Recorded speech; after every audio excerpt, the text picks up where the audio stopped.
it can be difficult for people to start their path down the world of fitness.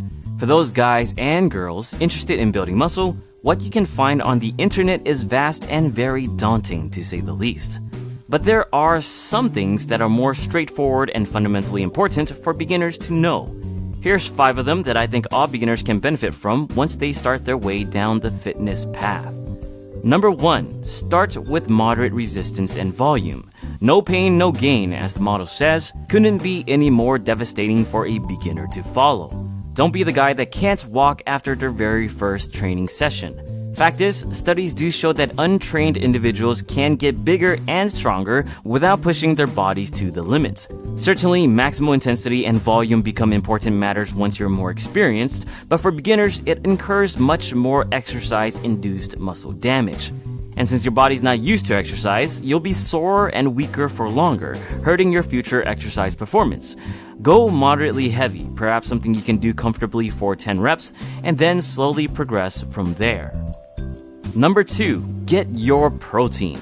Nutrition is important. I think we all can agree to that. But often beginners fall short on their protein. Within the fitness industry, not many aspects are messier and more confusing than protein intake. Whether that's protein timing, eating protein with your carbs, or using specific types of protein shakes.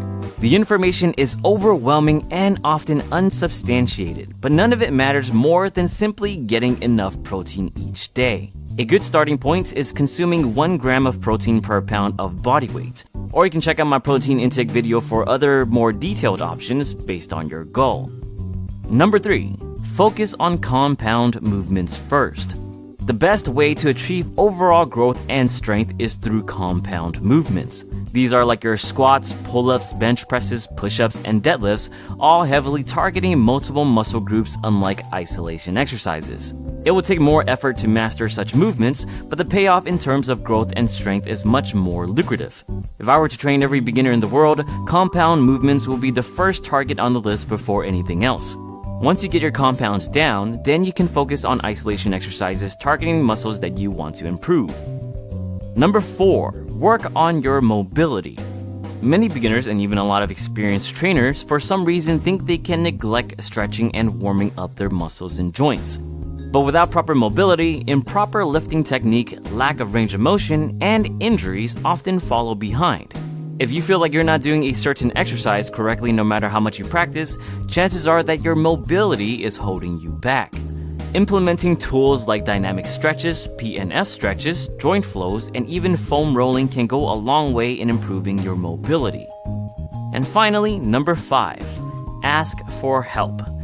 I get it, when you're at the gym, all you want to do is blend in like everyone else, even if you don't know what you're doing. You might be timid in asking for help from that one athletic guy doing that one exercise that you've been trying to learn. But think about it this way. Whatever emotions or concerns you might have about asking someone else for help, chances are that someone else was in the exact situation as you are now. And unlike others that never sought help and quit, that someone else set aside their fears and approached their someone else and got the support they needed. And contrary to popular belief, people at the gym are more than willing to lend a helping hand. After all, they understand the struggle just as much as you do. So muster up the courage, put your own pride aside, and ask for help when you need it. One day, once you're all muscular and knowledgeable, you might be able to return that favor. And there you go. That's my 5 tips for beginners wanting to build muscle. I hope this helps some of you watching this. For those of you that are a little bit more advanced, please share some of your tips below and help your fellow peers. Other than that, let me know what you thought about the tips or if you want tips on other topics. As always, thank you for watching.